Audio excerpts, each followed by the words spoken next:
레오나르도 다빈치, 시대를 초월한 르네상스의 천재. 레오나르도 다빈치는 르네상스 시대를 대표하는 인물로 그의 예술적, 과학적 업적은 오늘날까지도 많은 사람들에게 영감을 주고 있습니다. 다빈치는 단순히 뛰어난 화가에 그치지 않고 발명가, 해부학자, 건축가, 엔지니어 등 다양한 분야에서 두각을 나타냈습니다. 레오나르도는 1452년 4월 15일 이탈리아 피렌체 근처의 빈치에서 태어났습니다. 그는 사생아로 태어났지만 아버지 피에로 다 빈치의 집에서 성장했습니다. 어린 시절부터 레오나르도는 호기심이 많았고 자연에 대한 깊은 관심을 보였습니다. 그의 첫 멘토는 유명한 화가 안드레아 델 베로키오였습니다. 베로키오의 작업실에서 레오나르도는 그림뿐만 아니라 조각, 금속공예 등 다양한 예술 형태를 익혔습니다. 이 시기는 레오나르도가 예술적 기술뿐만 아니라 과학적 관찰 능력을 갈고 닦은 중요한 시기였습니다. 레오나르도의 예술적 재능은 여러 명작을 통해 세상에 알려졌습니다. 그 중에서도 가장 유명한 작품은 모나리자와 최후의 만찬입니다. 모나리자는 인물의 표정과 분위기를 탁월하게 표현한 작품으로 오늘날까지도 많은 사람들에게 사랑받고 있습니다. 최후의 만찬은 예수와 제자들의 마지막 식사를 그린 작품으로 인물들의 감정과 상호작용을 생생하게 담아냈습니다. 이 작품들은 레오나르도가 단순한 화가를 넘어 시대를 앞서간 예술가로 자리매김하게 만들었습니다. 레오나르도는 예술 작업만큼이나 과학 연구에 몰두했습니다. 그의 다양한 해부학적 스케치와 기계장치에 대한 설계도는 그가 얼마나 심도 있는 연구를 했는지 보여줍니다.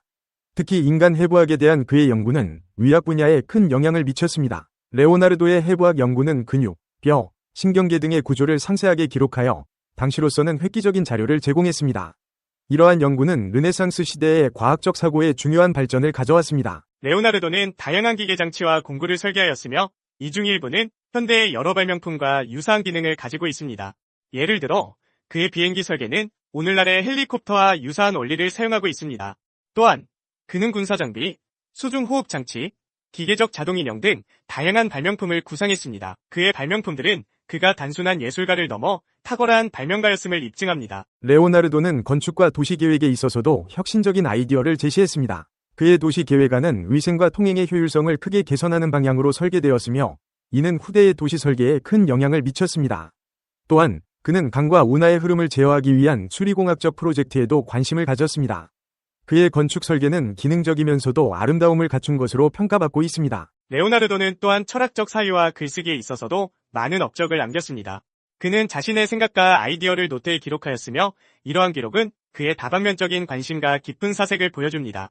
그는 인간의 지식과 자연현상에 대한 깊은 이해를 바탕으로 한 철학적 글쓰기를 통해 오늘날에도 많은 사람들에게 영감을 주고 있습니다. 그의 노트는 과학, 예술, 철학을 넘나드는 다양한 주제를 다루고 있으며 이는 그의 지적 호기심과 통찰력을 잘 보여줍니다. 레오나르도는 자연과의 깊은 교감을 통해 많은 영감을 얻었습니다. 그는 자연현상을 관찰하고 이를 예술과 과학에 반영하였습니다. 그의 그림에서 볼 수 있는 정밀한 자연 묘사와 해부학적 정확성은 이러한 관찰의 결과입니다. 또한 그는 자연의 법칙을 이해하려는 노력의 일환으로 다양한 실험과 연구를 수행했습니다. 그의 자연에 대한 사랑과 이해는 그의 작품 전반에 걸쳐 나타나며 이는 그가 단순한 예술가를 넘어선 위대한 학자였음을 보여줍니다. 레오나르도의 영향력은 그의 생애 동안뿐만 아니라 사후에도 계속되었습니다.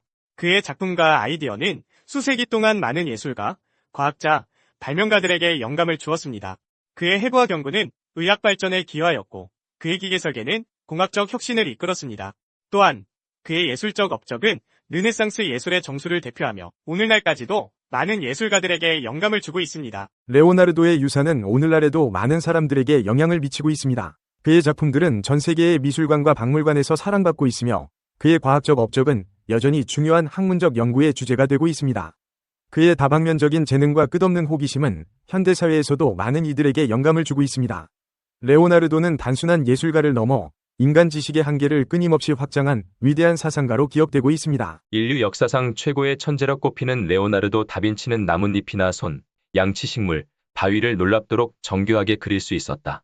지금까지 그처럼만큼 뛰어난 빛과 그림자에 대한 묘사력, 즉 평면 위에 인상적이고 신비로운 장면을 만들어내는 천재적 능력을 지닌 사람은 없었다. 하지만 모나리자와 최후의 만찬을 그린 레오나르도 다빈치의 예술적 위대성은 그의 놀라운 천재성의 일부에 불과하다. 레오나르도 다빈치는 아기의 미소, 날아가는 새, 행성 등 모든 사물을 예사롭게 보지 않았다.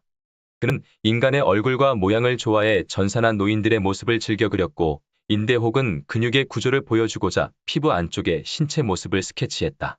그는 화가였을 뿐 아니라 엔지니어, 음악가, 건축가, 지도 제작자, 수학자였다. 또한 천문학자, 생물학자, 동물학자, 지리학자, 생리학자이기도 했다. 레오나르도 다빈치는 최초로 뇌 내부를 밀랍으로 묘사했고 심장과 눈의 기능을 이해하기 위해 유리 혹은 세라믹 모형을 사용하고자 했다. 더불어 최초로 여성의 자궁 내부를 정확하게 묘사했으며 나뭇가지에 붙은 잎의 배열 방식을 연구했다. 유명한 비트루비우스의 인체 비례를 보면 다리를 모았다가 벌리는 모습과 팔을 수평으로 벌렸다가 45도 각도로 올리는 모습이 그려져 있다. 그는 그림을 통해 이러한 사실을 보여주었다. 사람이 양팔을 벌렸을 때의 길이는 그의 심장과 같다. 사지의 끝에 의해 만들어진 원의 중심은 배꼽이다. 다리 사이의 공간은 이등변 삼각형을 이룬다. 그는 최초의 근대적인 사상가이자 과학자로서 성경, 아리스토텔레스, 토마스 아퀴나스의 영향에서 벗어나지 못하던 대부분의 15세기 과학자들과 달리 직접적인 관찰과 실험을 통해 원인을 찾으려고 노력했다. 그는 과학이 가능한 모든 것에 대한 지식이라고 주장하며 그가 보이는 것 파악하기라고 불렀던 것을 신봉했다.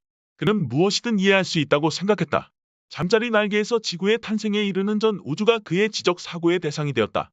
그는 코페르니쿠스 이전에 이미 태양이 지구 주위를 도는 것이 아니라 지구가 달과 같은 별이라는 사실을 알았다. 또한 그는 갈릴레이 이전에 낙하하는 물체는 가속도가 붙는다고 말했고 달 표면을 연구하기 위해 큰 확대경을 사용할 것을 제안했다. 그의 천재성은 광학, 수리학, 소리와 빛의 성질 분야에서 선구적인 업적을 남겼는데 소리가 파동으로 전달된다는 것을 알아내고 서로 떨어져 있는 두 교회에서 동시에 종을 쳤을 때 소리가 따로따로 들린다고 말했다. 더불어 천둥과 번개의 시차가 있다는 것을 발견하고 빛이 소리보다 빠르다는 결론에 도달했다.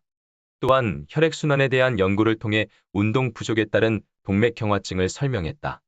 그뿐 아니라 산업혁명이 시작되기 한참 전 드라이버도 없는 세상에서 멍키 스패너, 톱니바퀴 역회전 방지장치, 잭, 크랭크, 선반, 교회를 통째로 들어올릴 수 있는 크레인을 고안했다. 그는 증기압에 의해 움직이는 피스톤과 미끄러지지 않는 둥근 톱니 기어를 가진 체인을 직접 설계했다. 또한 마차가 커브를 돌 때 안쪽 바퀴가 바깥쪽 바퀴보다 천천히 돌게 해주는 차등 동력전 달 장치를 발명했다. 그 밖에도 도르래, 스피링, 가반교, 2층 도로, 기후변화를 측정하는 기구, 자동 인쇄용지 공급 장치를 묘사했다. 롤러 베어링과 한 손으로 조작할 수 있는 가위, 물 위를 걸을 수 있는 공기 주입 스키도 발명했다. 다빈치는 최초로 공기를 동력원으로 이용할 것을 권장했다.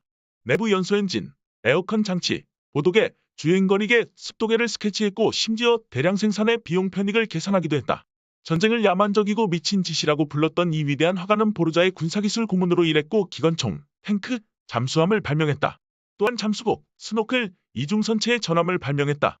레오나르도 다빈치는 평생 물에 관심이 많아 태양의 조류와 바위에 부딪혀 부서지는 폭포, 조용한 연못, 개울, 강물에 대해 끊임없이 연구해 그 누구도 관찰할 적이 없는 것들을 설명했다. 예를 들면 연못의 표면이 바람에 흔들려도 연못 바닥은 움직임이 없으며 강물은 바닥보다는 표면이 더 빠르게 흘러가고 물은 아래로 흘러갈 때를 제외하고는 스스로 움직이지 못한다는 사실을 알아냈다. 그가 설계 감독한 밀라노 전역의 운하는 오늘날까지도 엔지니어들의 찬사를 받고 있다. 특히 그는 공기역학 분야에서 대담하고 독창적인 업적을 남겼다. 그는 새가 수학 법칙에 따라 움직이며 그러한 움직임은 인간의 힘으로도 재생할 수 있다는 것을 발견했다. 그는 새가 날갯짓하며 땅에서 뜨고 공중으로 떠오르고 날개를 펼치며 날아가는 것을 연구하기 위해 새장 안에 새를 풀어줬다. 그리고 놀라운 시력으로 보통 사람의 눈에는 보이지 않고 고속 촬영을 통해서만 볼 수 있는 것을 관찰하고 그려냈다. 이러한 연구를 통해 그는 15세기에 이미 글라이더와 낙하산, 헬리콥터를 발명했다.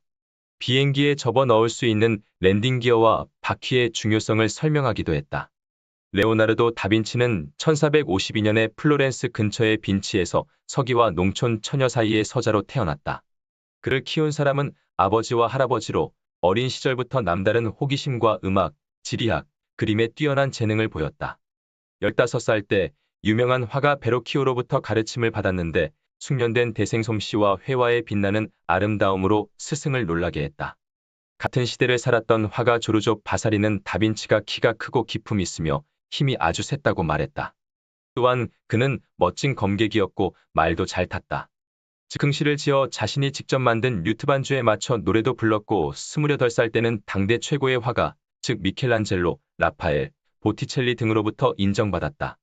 그러나 레오나르도에게도 어둡고 비밀스러운 면이 있었다. 그는 침착하지 못했고 변덕이 심했으며 대중을 두려워했다. 이러한 성격 탓에 자신의 작품에 만족하지 못하고 항상 자책했으며 새롭고 반짝이는 프로젝트만을 추구하다 보니 일을 시작만 하고 마무리를 짓지 못하는 경우가 많았다. 다빈치가 기록한 노트를 보면 글자 모양은 제멋대로였고 문법도 제대로 지키지 않았으며 특수문자 비슷한 것을 사용해 역순으로 글을 쓰기도 했다. 그의 노트는 유럽 전역에서 약 6.000쪽이나 발견되었다. 그 노트는 한 인간이 만들어낸 최고의 창조적 기록이다. 그는 67살에 프랑스 앙부아즈 근처에서 사망했다. 레오나르도 다빈치의 천재성은 물론이고 그가 창조해낸 작품의 다양성과 독창성을 한마디로 규정하는 것은 어려운 일이다. 어쨌든 역사를 통틀어 그와 견줄 만한 인물은 없다. 그것이 인류 역사상 최고의 천재라고 부르는 이유이다. 레오나르도 다빈치는 누구보다 많이 배우고 다양한 분야에서 천재성을 보였던 사람이다. 잠자리 날개에서 지구의 탄생에 이르는 전우주가 그의 지적 호기심의 대상이 되었다. 다빈치의 통찰력과 발명가로서의 재능은 타고난 것인가? 아니면 후천적 학습에 의해 획득한 것인가? 그는 확실히 특별한 지적 능력과 다른 사람이 보지 못하는 것을 볼 수 있는 비상한 능력을 지녔다. 하지만 세부 묘사와 기록이 담긴 6000쪽의 노트는 그가 지혜를 찾아 열심히 노력하는 부지런하고 호기심 많은 학생이었음을 보여준다. 그는 끊임없이 탐구하고 질문하고 시험했다. 이처럼 자신의 지적 영역을 확대하는 것이 창의적인 인간이 되는 열쇠다. 일상적으로 학습 기회를 갖는 것은 자신에게 줄 수 있는 최고의 선물이 될 것이다.